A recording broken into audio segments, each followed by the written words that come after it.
오늘 하나님께서 우리에게 주시는 본문은 사무엘상 28장 1절부터 7절입니다. 네.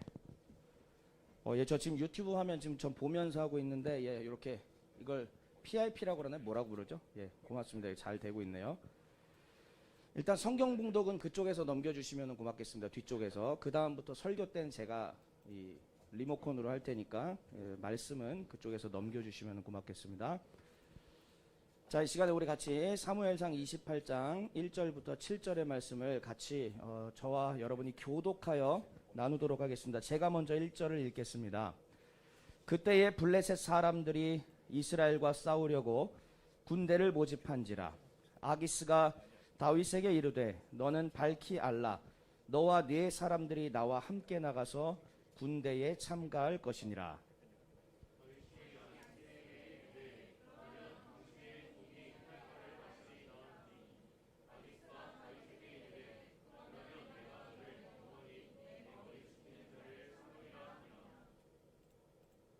사무엘이 죽었으므로 온 이스라엘이 그를 두고 슬피 울며 그의 고향 라마에 장사하였고 사울은 신접한 자와 박수를 그 땅에서 쫓아내었더라.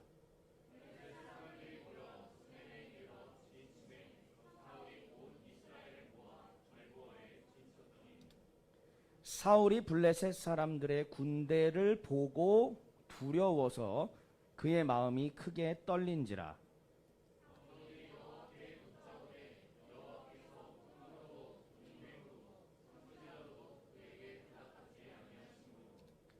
사울이 같이 읽겠습니다. 시작. 사울이 그의 신하들에게 이르되 나를 위하여 신접한 여인을 찾으라.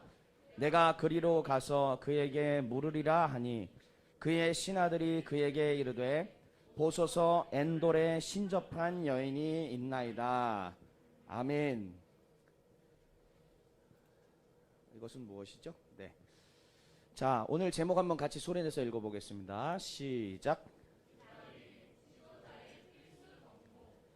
오늘 저는 사무엘상 28장을 읽었지만은 전체적으로 사무엘상에 나와 있는 사울의 이야기를 세 에피소드를 다루면서 거기에 담겨 있는 이 저자의 의도, 그리고 또 원저자 되시는 우리 하나님의 의도에 대해서 여러분들하고 같이 나누려고 합니다.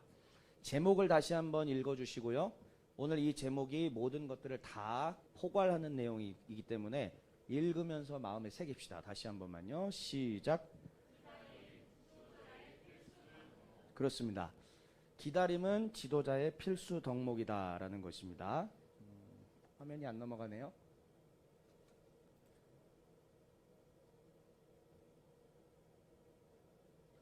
혹시 화면이 안 넘어가는데 준비가, 네, 이거 원래 제가 준비한 구절이고요.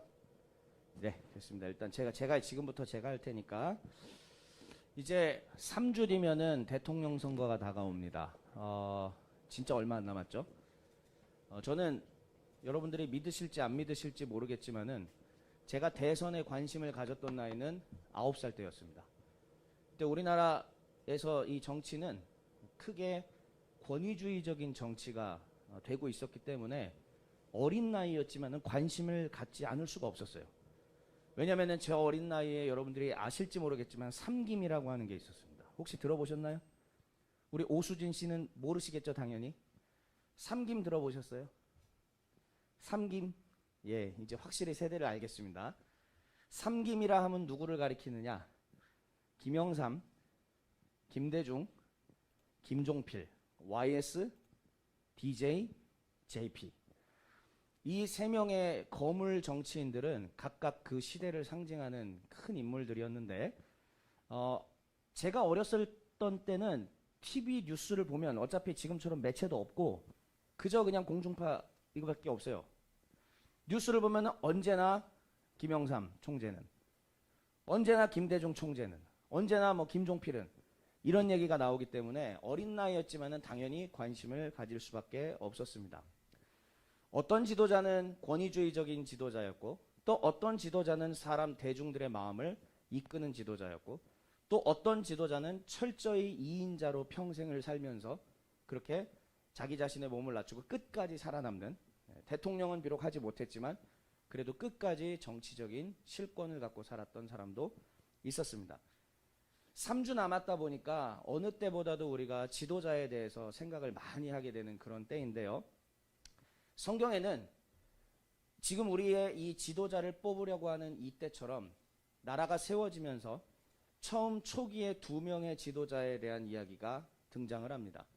여러분들이 이미 잘 알고 있을 거라고 생각해요. 이스라엘의 왕정은 통일왕국이 있었고 그 다음에 나라가 분열되어서 북왕국과 남왕국으로 나눠지게 되는 때가 있었습니다. 잘 아시다시피 주전 722년에 북왕국이 먼저 멸망했고 주전 587년 혹은 586년에 남왕국이 멸망하면서 이스라엘 유다 나라는 그렇게 끝이 났습니다. 하지만 훗날 다시 돌아오죠. 돌아오는 이야기는 오늘의 초점은 아니니까요. 오늘의 초점은 바로 이 통일왕국 때, 나라가 아직 둘로 나눠지기 이전에 처음 나라가 세워졌을 때에 그때의 2명의 왕을 성경 저자는 우리 가운데 제시해 줍니다. 여러분 이미 다 아실 거니까 다 전도사님들이시고 또 교회에서 사역하는 분들이니까 한번 맞춰보죠. 초대 왕의 이름은 누구죠? 크게 얘기하세요. 다 아니까요. 자, 초대 왕의 이름은 사울이죠. 그 다음에 2대 왕의 이름은 다윗입니다. 그렇습니다. 성경에서는 이 2명의 지도자를 빼놓을 수가 없습니다. 사울은 이미 왕이 되기에 충분한 조건을 가졌습니다. 그는 부끄러워하고 자기가 왕 될 자격이 없다고 했지만 이미 키도 컸고 그 다음에 이 당시에 왕이 되기 위해서 사람들이 왕을 원했을 때 그 조건을 정확하게 갖고 있었어요. 뭐냐? 군사 지도자를 원했다는 겁니다. 왕이 있기에 앞서서 사사시대였잖아요. 사사시대의 사사도 사실은 재판관보다는 군사 지도자의 역할이 훨씬 더 중요했는데 이제는 더 적극적으로 외적들의 침입을 막아내며 중앙 집권적으로 우리나라를 군사적으로 지켜줄 군사 지도자, 키도 크고 힘도 센 사울 최적격의 인물이었습니다. 그 국가를 운영하는 데 있어서 사람들이 원하는 나라를 만들어가는 데 있어서는 사울만한 인물이 없었던 것이죠. 그러나 여러분들이 다 알 것입니다. 사울은 결과적으로 무너졌습니다. 사울이 대단한 위세를 떨쳤던 것 같지만 이미 우리는 결과를 다 알고 있습니다. 사울은 무너졌습니다. 성경은 결과론적으로 이미 무너진 사울에 대하여 평가가 박하고 그리고 정말 영광스럽게 유다의 왕권을 이어갔던 다윗에 대해서는 평가가 아주 좋습니다. 자, 그렇다면 다윗에 대한 얘기, 그 평가 좋은 다윗에 대한 얘기도 한번 살펴볼까요? 다윗은 비록 잠깐의 넘어짐은 있었지만 그럼에도 불구하고 우리 가운데 위대한 왕으로 기억되고 있습니다. 그런데 이것은 비단 우리한테만 그런 것이 아니라 성경이 기록되던 시대, 그리고 나라가 망하던 시대, 포로에서 돌아오던 시대, 포로에서 돌아온 이후까지도 다윗은 위대한 왕으로 이스라엘 백성들에게 자리매김하고 있었습니다. 자, 그렇다면 중요한 건 이것이죠. 성경의 저자는 왜 이 두 사람을 이렇게 극명하게 대조해서 대립해서 우리 가운데 전달해주고 있을까요? 실제로 있었던 역사는 맞을 겁니다. 사울은 그러한 범죄를 저질렀고 다윗은 또 그러한 대단한 일을 했으며 실제 역사가 팩트가 그러할 것입니다. 그럼에도 불구하고 성경을 기술할 때는 단순히 있었던 사건의 나열만이 아니라 그 안에는 어떠한 의미를 담아서 우리에게 주고자 했던 교훈이 있었을 거라는 거죠. 그 교훈은 이것을 처음 읽는 당대의 독자들에게도 의미 있었던 것이며 또한 시간관을 초월하여서 세월이 2500년 정도 흐른 지금 우리에게도 여전히 큰 의미가 있는 말씀입니다. 우리는 이 두 사람의 이야기들을 대조할 것인데 다윗의 이야기는 굳이 보지 않겠습니다. 대단한 사람이에요. 훌륭한 사람이에요.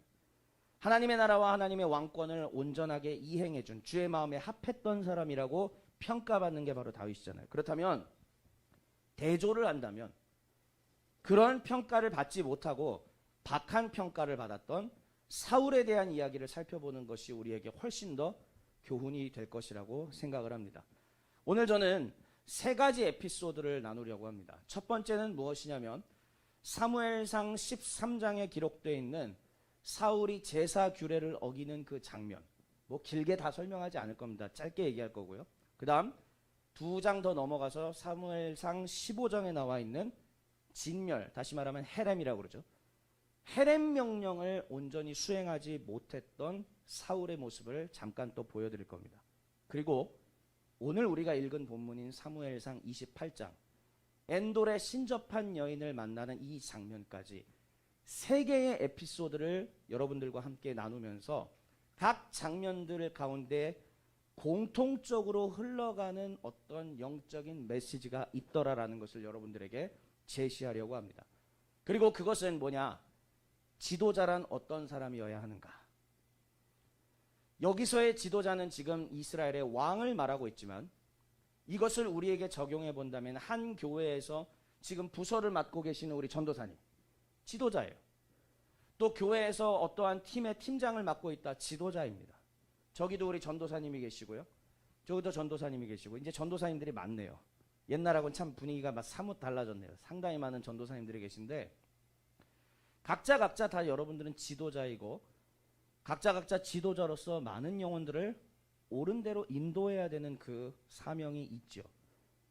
사울의 이야기를 살펴보면서 이 세 가지 에피소드를 살펴보면서 사울은 어디에서 미끄러진 건가? 어디에서 실수를 했는가? 그 맥을 관통하는 키워드를 같이 발견하면서 오늘 이야기들을 좀 출발해 보려고 합니다. 첫 번째 에피소드인데요.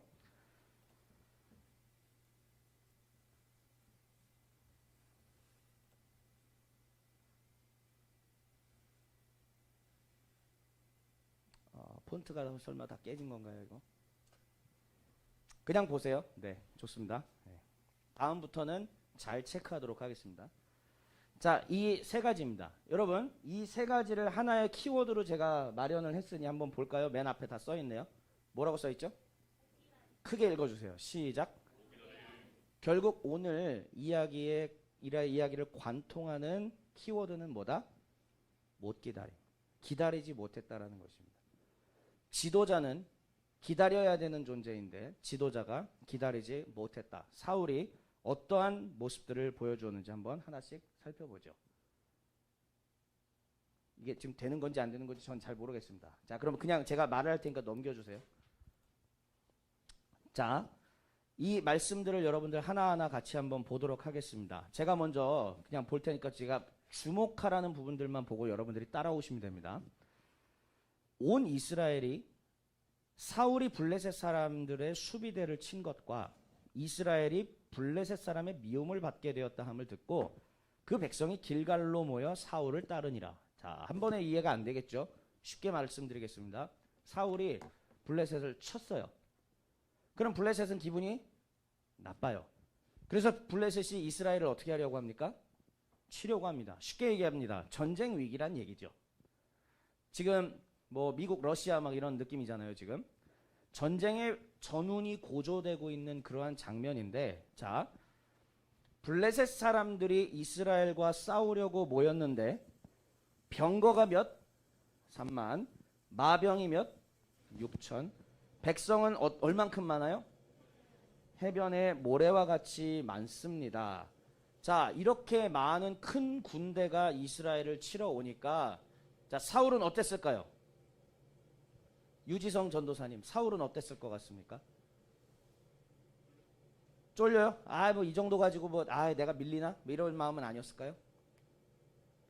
쫄렸을 겁니다. 그래요. 한번 증명을 한번 해보죠. 다음 장이요.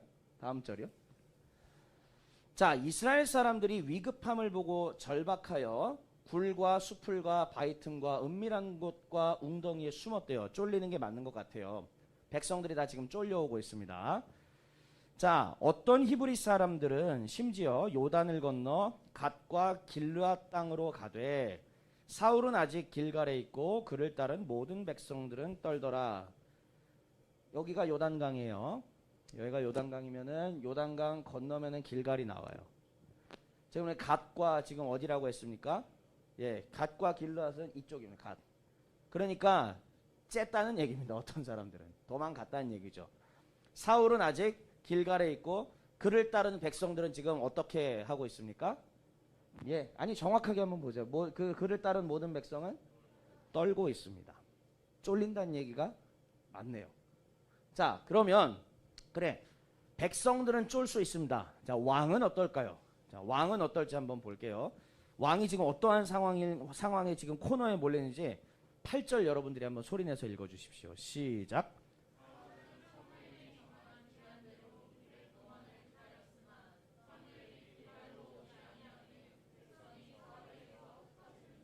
네, 이 상황이면 100% 쫄리는 게 맞을 것 같아요. 백성이 가뜩이나 두려워 떨고 있는데 백성이 사울에게서 흩어지는 지경까지 이르게 됐으니 무슨 수로 전쟁을 치러요? 왕은 더 이상 전쟁을 수행할 수가 없습니다. 그러니까 왕은 당연히 쫄릴 수밖에 없는 것이죠.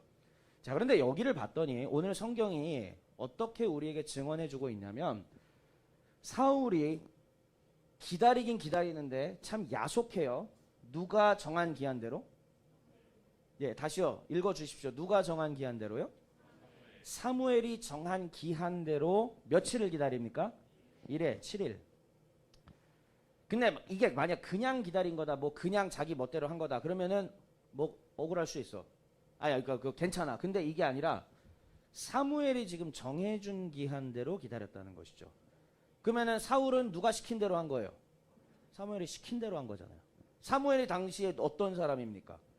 전설적인 지도자예요. 영적 지도자입니다. 선지자예요. 사무엘의 말은 곧 하나님의 말이었잖아요. 그런데 사무엘이 정한 기한대로 기다렸는데 사무엘이 길갈로 오지 않아요.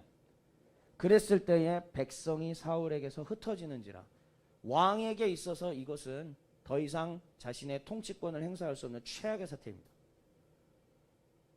지휘관에게 있어서 자기를 따르는 군사들이 다 도망갔다 어떻게 할 수 없는 최악의 사태가 될 수밖에 없는 것이죠.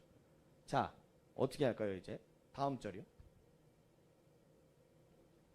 자, 한번 같이 소리내서 읽어보겠습니다. 유명한 것이죠. 9절 10절 시작. 사울이 이르되 번제와 화목제물을 이리로 가져오라 하여 번제를 드렸더니 번제 드리기를 마치자 사무엘이 온지라. 사울이 나가 맞으며 무난함에. 여기서 심각한 갈등과 번뇌가 있었을 거예요. 사울은 뭐라고 얘기하느냐, 번제와 화목제물을 가져오라고 하면서 결국은 자기 자신이 직접 번제를 드려버립니다. 근데 사울도 아는 거고 제사장들도 아는 거고 백성들도 다 압니다. 번제는 왕이 드릴 수 있어요, 없어요? 없어요. 다시요. 번제는 왕이 드릴 수 있어요, 없어요? 없어요. 드릴 수 없습니다. 그럼에도 불구하고 사울은 자기 자신이 번제를 직접 드려버리는 것이죠. 그러면은 그 갈등은 결국 무엇이냐? 백성이 자기에게서 흩어졌다라고 하는 이 현상 속에서 그는 갈등을 하게 되는 것입니다. 만약에 그러한 현상이 있지 않았었다면 사울이 아마 기다렸을 수도 있을 것 같아요. 하지만 우리의 인생은 그렇게 호락호락하지가 않습니다. 하나님의 뜻대로 기다리려고 하다 보니까 분명히 쫄리는 상황들이 오는 것이고 이 쫄리는 상황은 우리로 하여금 넘지 말아야 될 선을 넘게 만들기까지 해버린다라는 얘기죠. 좋아요. 기다렸어요. 오랫동안 7일 잘 기다렸습니다. 자, 백성이 떠나갔습니다. 너무 겁이 나서 뭐라도 하려고 해본 거는 맞아요. 사울도 억울함이 있을 겁니다. 그런데 문제는 다시 얘기할게요. 여호와께서 정하신 법을 어겼다라는 겁니다. 그냥 개인의 도덕적 타락 수준이 아니에요. 이것은 왕으로서, 즉 이스라엘 전체를 대리해서 대표로 통치하는 자인데 이스라엘 전체를 대표하여 통치하는 대리 통치자인 왕이 어떻게 해버렸다? 멋대로 번제를 드렸다는 거죠. 이거는 대단히 큰 문제입니다. 하나님의 주권과 하나님의 권한을 해친 것이죠. 자신에게 찾아온 그 위기 속에서 사울은 기다리지 못한 모습을 보여주었습니다. 두 번째 에피소드입니다. 자, 두 번째 에피소드 한번 읽어주시겠습니다. 그 대괄호에 있는 것부터 아예 다, 이거는 2라고 읽으시고요. 시작. 사무엘상 15장 한번 해보겠습니다. 예. 못 기다린 이 진멸 명령을 어겼다라는 이야기입니다. 이제 두 번째 에피소드입니다. 기다리는가 못 기다리는가 한번 보시죠. 자, 두 번째 에피소드가 펼쳐집니다. 만군의 여호와께서 이같이 말씀하셨습니다. 아말렉이 이스라엘에게 행한 일, 곧 애굽에서 나올 때에 길에서 대적한 일로 내가 그들을 벌하노니. 자, 하나님의 이제 명령이 선포가 됩니다. 3절 여러분들이 읽어봐요. 색깔 들어간 글씨를 집중해서 읽어보세요. 시작.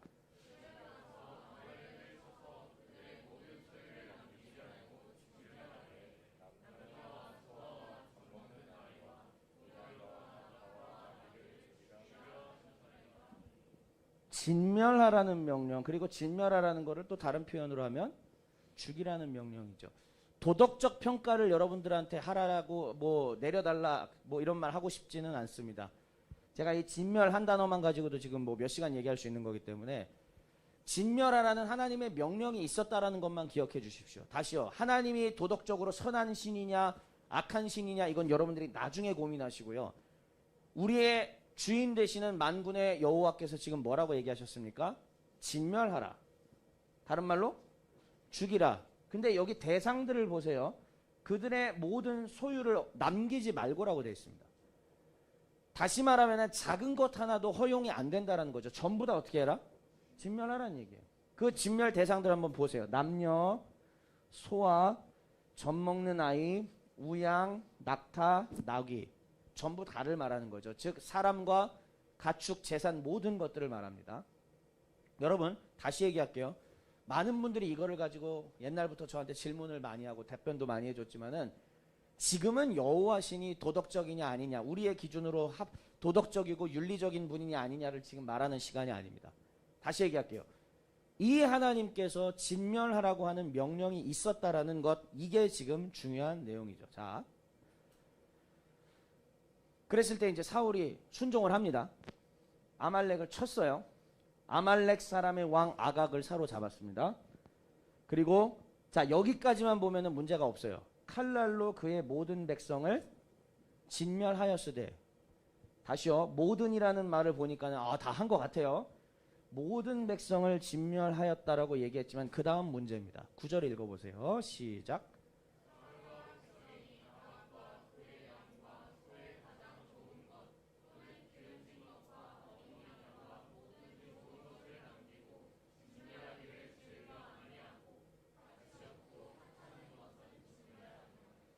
가장 좋은 것.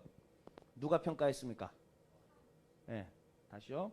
잘 한번 자기 자신하고 비추어서 가장 좋은 것이라는 이 도덕적 평가, 이 가치 평가죠. 도덕적은 아니고 가치 평가 누가 했죠? 또 양과 뭐 등등등 해서 좋은 것. 다시요. 누가 평가했죠? 네. 자기가 봤을 때 자신의 가치관으로 볼 때 이게 좋아요. 그러니까는 진멸하기를 즐겨 할 수가 없었던 것이었습니다. 자, 하나님이 왕이신가요? 사울에게 있어서 하나님은 왕이셨습니까? 아니죠. 우리는 창세기로도 이것을 충분히 설명할 수 있어요. 아담의 이야기와 너무 똑같지 않습니까? 하나님께서 선악을 알게 하는 나무의 실과를 먹지 말라. 먹으면 정령 죽으리라 라고 얘기하셨는데 그 다음에 나오는 과정들을 보세요. 자신들의 뭐가 들어가죠? 하와도 그렇고 아담도 그렇고 결국 자기 자신의 가치 판단이 들어간다는 얘기죠. 근데 이게 더 똑같은 게 아담도 온 우주를 대표하는 대리 통치자였고요. 사울도 이스라엘 전체를 대표하는 대리 통치자예요. 평행 이론입니다. 사실은 그러면은 굳이 신학적으로 우리 신앙적으로 더 표현하자면 아담이 사울이고 사울이 아담인 거예요. 근데 이 두 사람이 모두 어떠한 모습을 보여주었냐면 자기 자신의 가치 판단에 개입이 들어가서 결국은 지키는 것 같아요. 자자자 그의 모든 백성 진멸했잖아요. 지켰어요. 잘 지켰어요. 아담이 뭐 전부 범죄했습니까? 에덴 동산에서 전부 망나니 짓 했습니까? 아니잖아요. 잘했어요. 그런데 자신의 판단과 평가에 볼 때 도저히 놓을 수 없는 요소들, 그 요소들에 대해서는 진멸할 수 없다라고 하나님을 막아 세우게 된다라는 말씀이죠. 자, 한참 뭐 몇 절이 쭉 이제 9절에서 쭉 떨어져서 24절까지 왔습니다. 사울이 사무엘에게 이르되 이렇게 얘기합니다. 자, 이제 그래도 자기가 잘못한 거는 알아요. 내가 범죄했습니다. 내가 여호와의 명령과 당신의 말씀을 어긴 것은, 여기 한번 같이 읽어보세요. 내가부터 시작.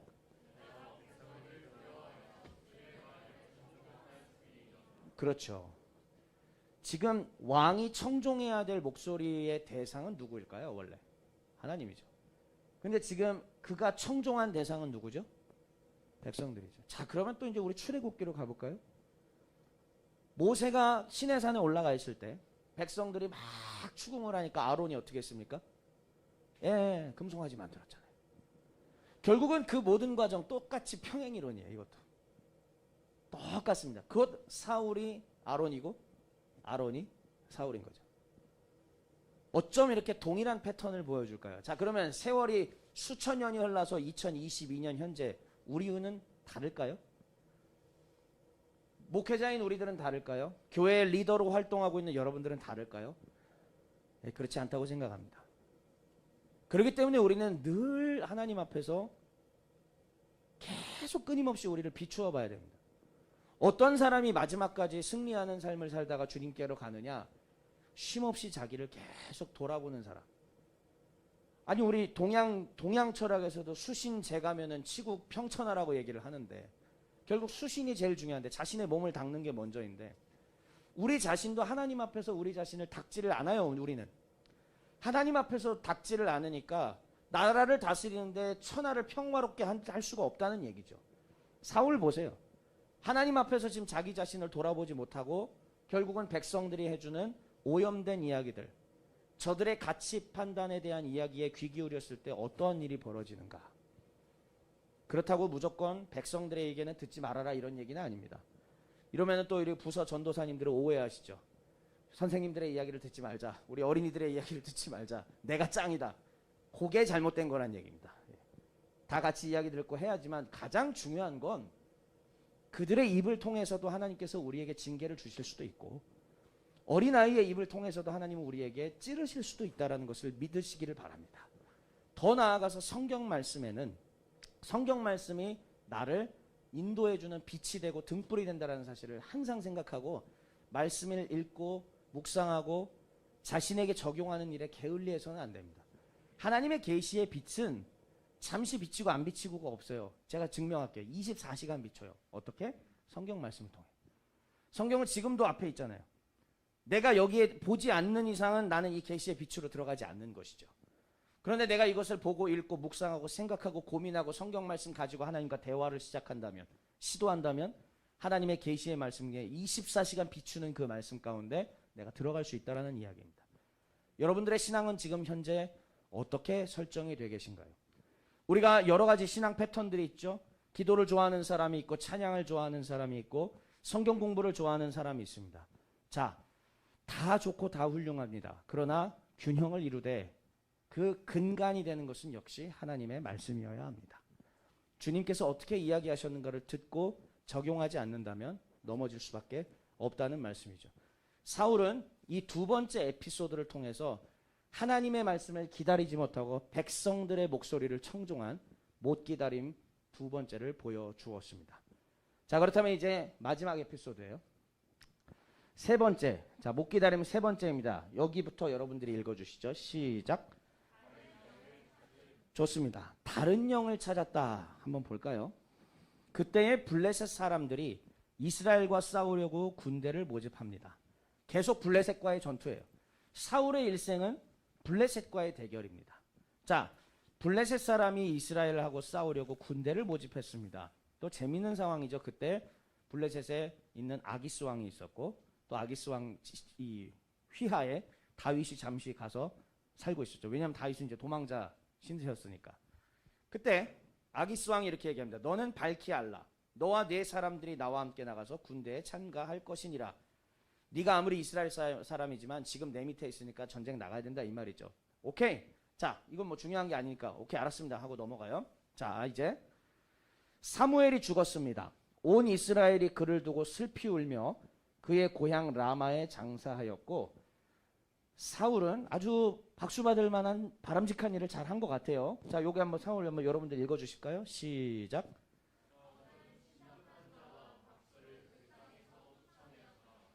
잘했죠. 사울이 다 잘못한 거 아니에요. 잘한 것도 있어요.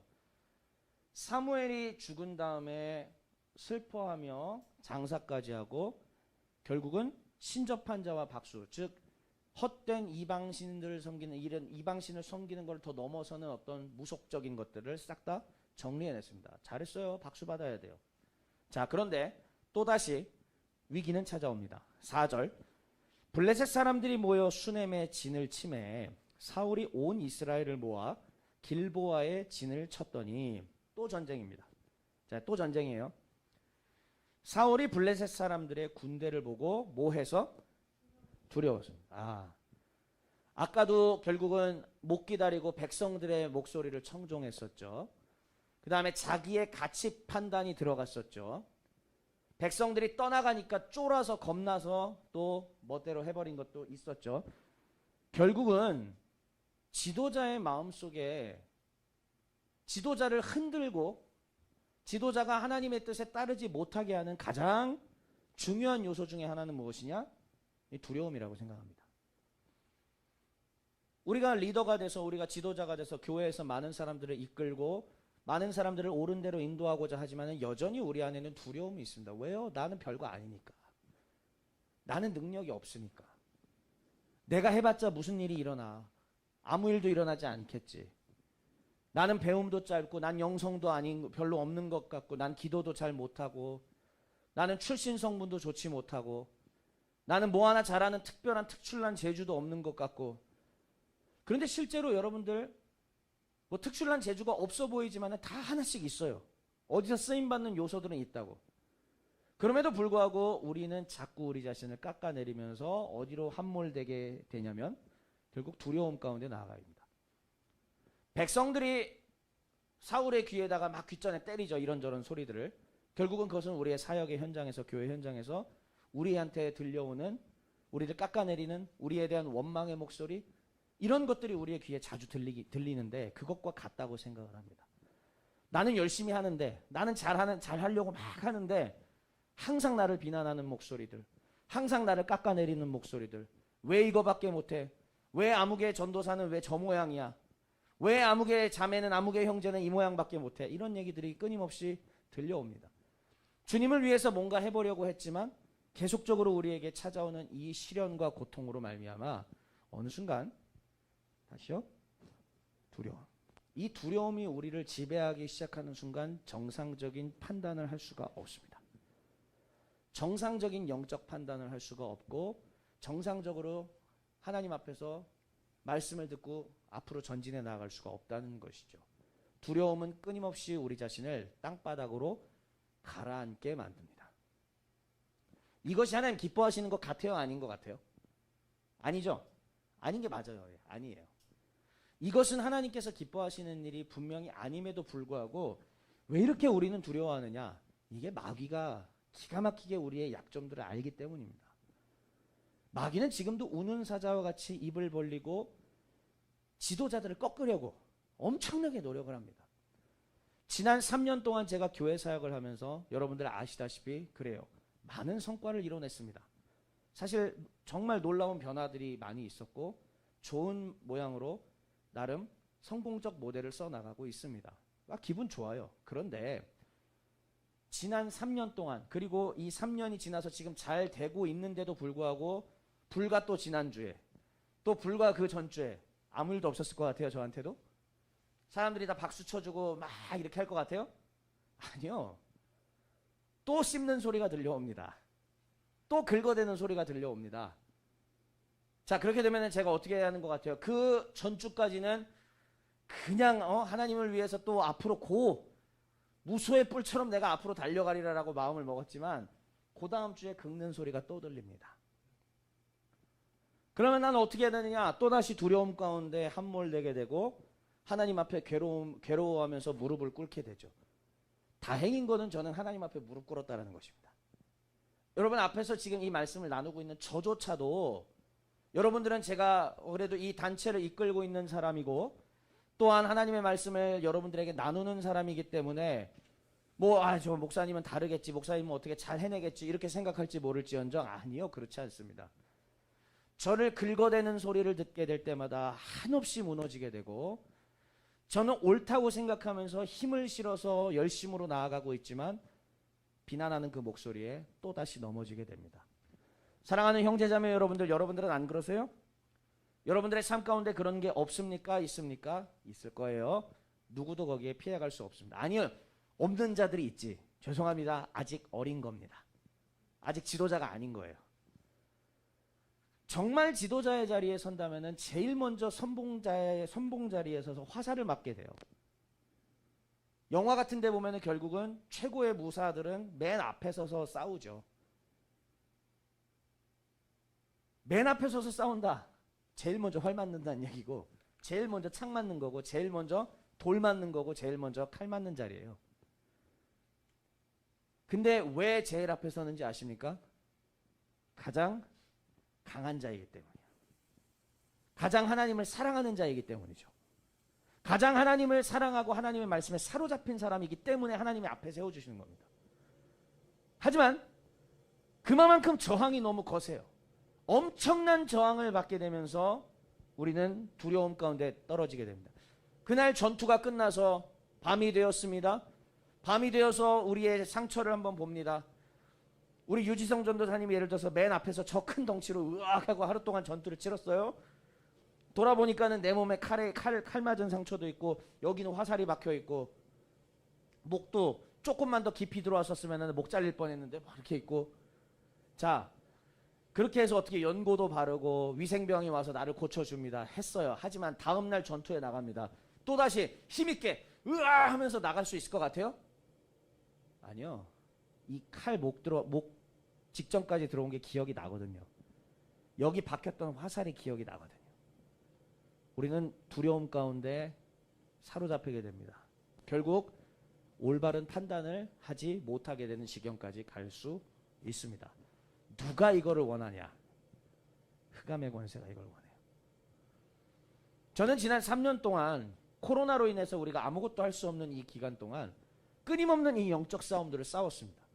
지난 2년 동안 형제사역단이 아무것도 하지 않았던 기간이었지만 저는 엄청난 영적인 싸움들을 하면서 전투력을 엄청나게 상승시켰습니다.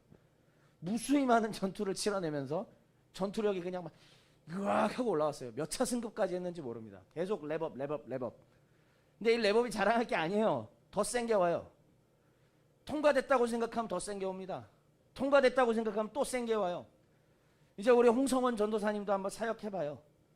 하나 통과했다고 생각하면 센 거 와요. 또 통과했다고 생각하면 더 센 거 옵니다.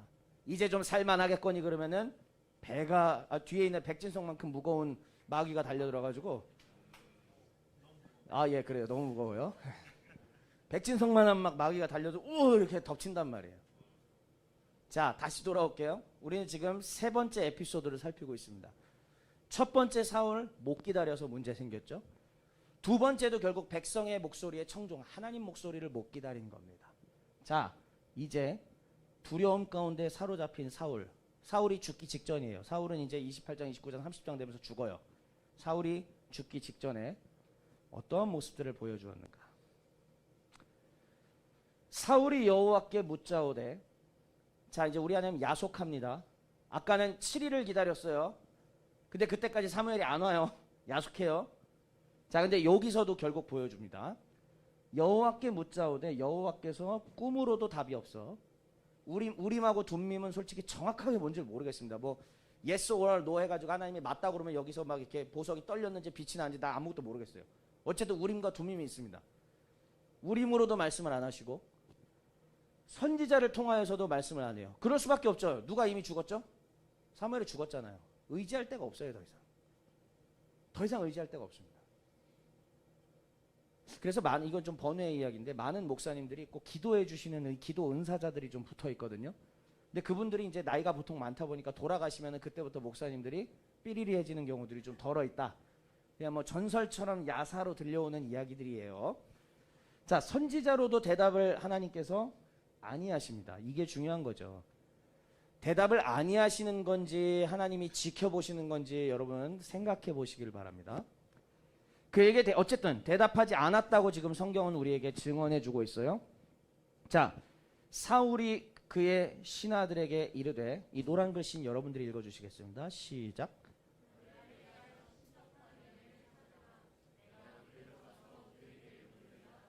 네.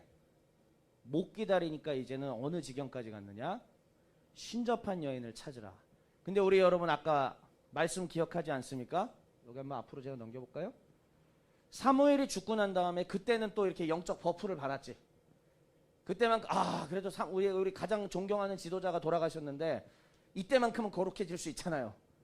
그래서 신접한 자와 박수를 다 쫓아내었는데 두려움에 사로잡히니까, 하나님이 대답하지 않으시니까, 하나님 아무 반응이 없으시니까 기다리지 못하고 결국은 다시 누구를 찾습니까? 신접한. 이 신접한 여인을 찾았다라는 표현은요, 여러분 자꾸 이게 뭐 그냥 여기서 불러낸 영혼이 진짜 사무엘이냐 귀신이냐, 죄송하지만 쓸데없는 논쟁이고요. 이 이야기가 우리에게 전달해주고자 하는 것은 무엇이냐면, 신접한 여인을 분명히 자기가 쫓아내어 놓고 다시 이 신접한 자와 박수를 자기가 쫓아내 놓고 신접한 사람을 다시 자기가 찾았다라는 게 핵심이에요. 사무엘상은 우리 가운데 지금 이것을 지적해주고 있는 것입니다. 우리가 하나님 앞에서 회개해서 다 쫓아냈다고, 다 정리했다고 생각하지만, 우리가 위기 순간이 찾아와서 두려움 가운데 함몰되면 또다시 누구를 찾느냐? 또다시 우리는 신접한 여인, 자기 자신마다 다 다를 거예요. 신접한 여인이 무엇일지는. 그렇죠? 그것은 여러분들이 오늘 지금 성령님께서 여러분들한테 개인적으로 말씀해 주시길 바랍니다. 누구에게도 나눌 필요도 없어요. 그 은밀한 내밀한 것들 그냥 하나님하고 여러분들이 다 알고 계시는 겁니다. 뭔지는 저도 모르겠습니다. 저 자신에게도 있겠죠. 자, 또다시 우리는 신접한 여인을 다시 찾게 되더라라는 것입니다. 결국은 지도자는 여기서 배울 수 있는 것, 끝까지 기다리는 거예요. 기다릴 수 있을 만큼 기다리면은 이 위기를 그래도 넘어갈 수 있다는 것이죠. 자, 이제 결국 우리가 사고해야 될 것들이 있습니다. 기다림은 지도자의 필수 덕목이에요. 사울은 지금 기다림에 있어서 어떻게 했습니까? 실패했어요. 기다리지 못했죠. 여러분들 우리 사역의 현장 한번 생각해 보십시다. 주로 전도사님들, 사역자들이 많으니까 하는 얘기예요. 리더들도 많으시니까. 나에게 맡겨주신 이 영혼이 잘 변화됩니까? 수련회 한번 갔다 오면 변화됩니까? 일단 수련회 갔다 오면 변화돼요. 수련회 갔다 오면 변화가 되고 유효기간은 일주일입니다. 딱 일주일이에요. 수련회는 2박 3일 동안 계시의 빛을 받았거든요. 그 에너지로 잠깐 반짝한 거지만 다시 하나님의 계시의 빛은 차단하고 사니까 흔들리게 돼 있는 것이죠. 자, 하나님이 나에게 맡겨주셨던 영혼들이 조금 변화되는가 싶습니다. 내가 양육한 자들이 이제는 좀 어린아이의 신앙을 벗어던지고 리더가 됐다고도 싶습니다. 내가 길렀던 영혼들이 십자가를 지고 간다라고 생각도 됩니다. 내가 길렀던 영혼들이, 내가 섬긴 영혼들이 이제 회개하고 하나님 앞에 왔다고 생각이 됩니다. 그러나 조금만 시간이 지나 보면은 그들의 영혼이 다시 제자리로, 다시 원점으로 돌아가서 무너지는 것을 볼 때 우리는 또다시 속을 끓이게 되고 속이 타버립니다. 정말로 지도자가 돼서 영혼들을 섬겨본 자라면 이 아픔이 뭔지 충분히 공감하실 수가 있어요. 그러나 아까 다시 얘기했죠. 여기에 대해서 공감할 수 없다. 아직은 어린 겁니다. 아직은 여러분들은 리더의 자리에 오른 것이 아니고 리더가 무엇인지 아직은 모른다라고 말할 수가 있습니다. 그런데 그때 지도자의 필수 덕목은 무엇이냐면 기다림. 그 영혼들과 함께, 요거 한번 읽어주실래요? 여기까지만 시작. 같은 속도로 걷기. 그렇죠. 결국은 이 영혼들이 빨리 변화되지 않는다 하면서 그 영혼을 타박하고, 그 영혼이 변하지 않는다고 해서 사역자인 나 자신을 또한 타박하며 가치 판단을 스스로 하고 있습니다. 하나님께서 나에게 맡겨주신 영혼들이고 나는 그저 최선을 다한다면 그 다음은 우리 하나님께서 역사하실 것인데 기다리지를 못하는 거예요. 저도 기다리지 못해서 코 빠져서 울고 불고 했던 적이 너무나 많이 있습니다. 여러분들이 상상한 것보다도 훨씬 많이 있습니다. 스스로 실패한 사역자라고 제 자신을 갈가내면서 저를 코너로 몰아세웠던 적도 있습니다. 여러분들이 생각한 것보다 훨씬 더 그런 적이 많습니다.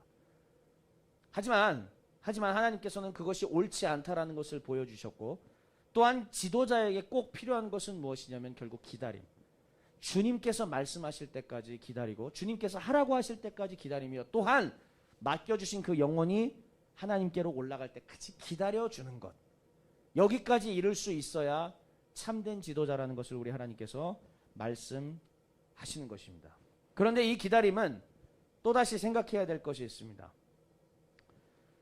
뒤에서 예를 들어서 여러분 애굽의 병거가 찾아온다고 생각해 보십시오. 그러면은 여러분들은 어떻게 할 거예요? 뒤에서 애굽의 병거가 찾아온다면은 다시 칼을 들고 나가서 싸우든지, 홍해가 막혔다면은 어떻게든 돌아서 막 도망가려고 이렇게 하든지 뭘 하겠죠. 하지만 저는 참 출애굽기가 이해가 안 돼요. 왜 하필이면 그 코너로 몰아 넣으셨는가? 왜 홍해가 갈라지지 않으면 안 되는 자리로 하나님께서 인도하셨는가? 저는 이해가 되지 않을 때가 많습니다. 왜냐하면 저는 상당히 이성적인 사람이거든요.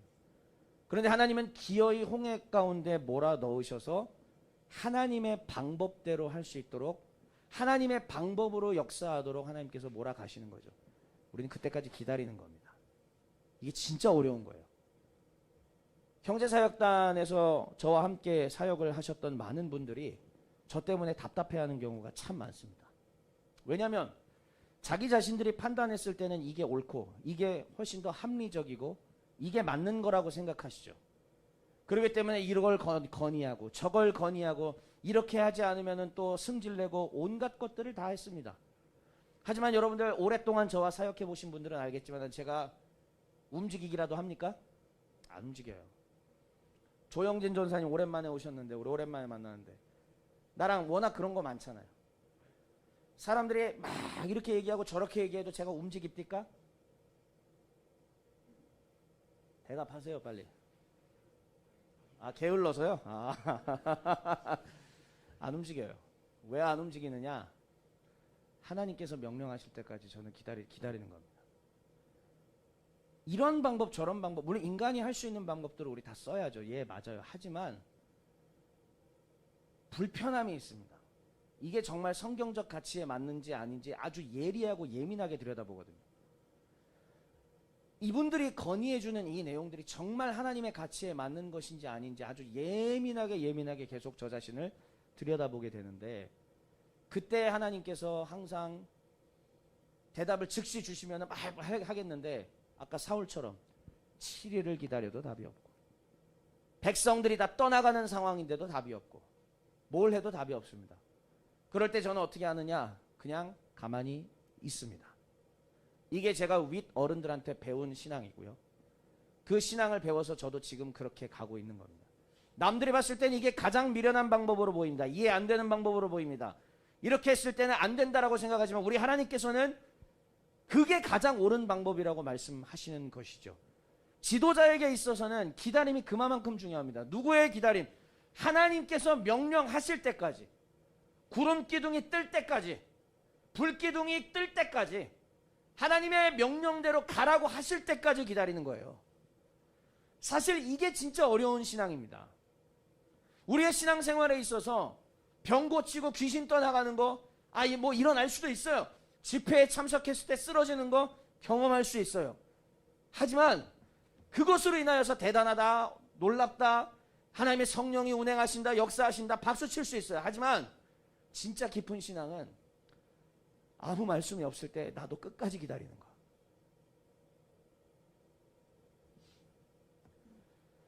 수많은 은사들을 체험해봤고, 은사 집회도 가봤고, 말씀에 깊이 있는 곳도 가봤고, 정말 극과 극의 다양한 것들을 전부 다 체험해봤습니다. 많은 것들을, 많은 패턴들, 많은 색깔을 가진 단체들과 교회와 신앙의 어떤 습성을 가진 데들을 다 경험해봤습니다. 그것도 정답이 아니고 이것도 정답이 아니고 결국 답은 하나더라고요. 주님이 말씀하실 때 순종할 거냐 말 거냐, 하나님이 명령하실 때 들을 거냐 말 거냐. 어떤 사람들은 저한테서 뭐를 배우려고 찾아옵니다. 어떤 사람들은 저한테 이걸 원하고 저한테 이렇게 손 내밀고 합니다. 그런데 저랑 오래 지내보신 분들은 다 아실 겁니다. 결국 저한테서 가장 배우는 것이 무엇이냐면 끝까지 주의 말씀에 기다리는 것. 단체가 커지든지 말든지 사람이 모이든지 말든지 이렇게 해야 사람들이 오고 이렇게 해야 헌금이 모이고 누가 그걸 모릅니까? 누가 그런 마케팅적인 지식이 없습니까? 누가 그렇게 할 줄 몰라요? 주님이 명령하셨냐 이거지. 하나님이 말씀하신 방법이 맞느냐 이거죠. 우리 하나님이 성경에 얘기하신 게 맞냐 이거죠. 어쩌면 백성들 가운데 휘둘렸던 사울은 정말 진지하게 자기 자신을 성찰하되 하나님의 말씀에 맞는 것인지 아닌지에 대한 성찰은 부족했던 것이라고 확신할 수밖에 없습니다. 안 그랬으면 번제를 드리지 않았겠죠. 정말 이게 여호와의 율법에 맞는 거라 틀린 거라 예민하게 봤다면 그게 왕으로서의 의무니까 이스라엘을 대표하는 대리 통치자의 의무니까 예리하게 보았다면 안 그랬겠죠. 그는 그러지 않았던 것입니다. 형제사역단은 지난 13년 전부터 세워져서 지금 한결같이 작은 모습으로 별로 큰 영향력 없는 것처럼 있어 보입니다. 하지만 전 그렇지 않다고 생각합니다. 눈에 보이는 외형적 화려함과 외형적 성장은 없지만 이 가운데는 정말 주의 말씀에 순종하려고 발버둥 치는 자들이 길러지고 있다는 것이기 때문입니다. 여러분들이 하나님의 말씀에 순종하려고 하나님 말씀하실 때까지 기다리고 또 생각하지도 못한 찰나에 말씀하시면 바로 가고 이런 것들을 할 수 있다면 세상의 그 어떤 위대하고 큰 단체보다도 가장 아름다운 단체라고 저는 믿습니다. 여기 계신 한 분 한 분이 하나님 앞에 그렇게 쓰임받고 하나님 앞에 그렇게 온전히 설 수 있으면 좋겠습니다. 그래서 마지막 메시지는 이거예요. 같이 읽어보세요. 시작.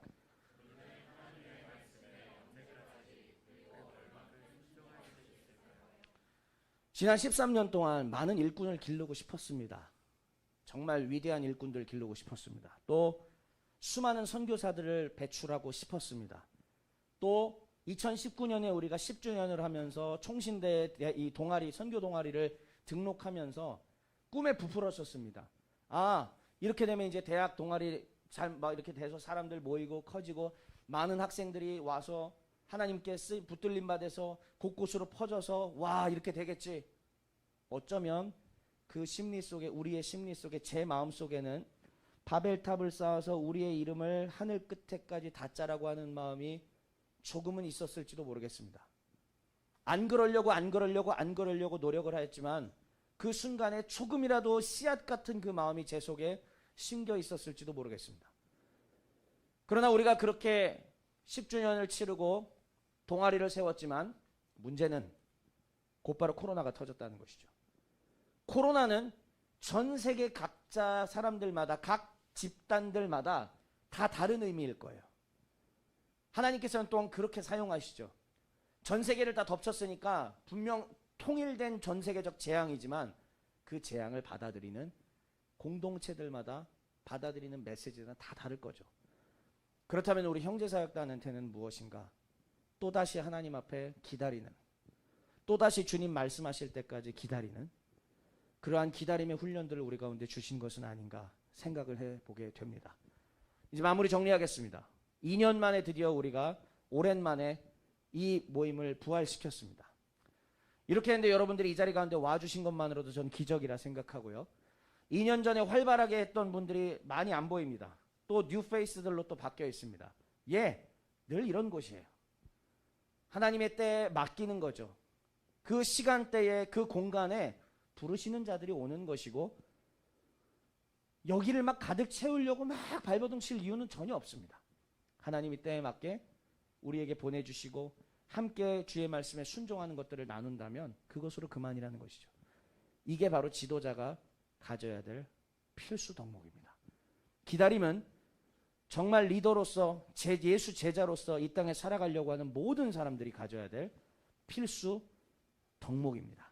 이 사실을 오늘 가슴속에 새기시고 주의 음성을 듣는 여러분 되시기를 주의 이름으로 축원합니다.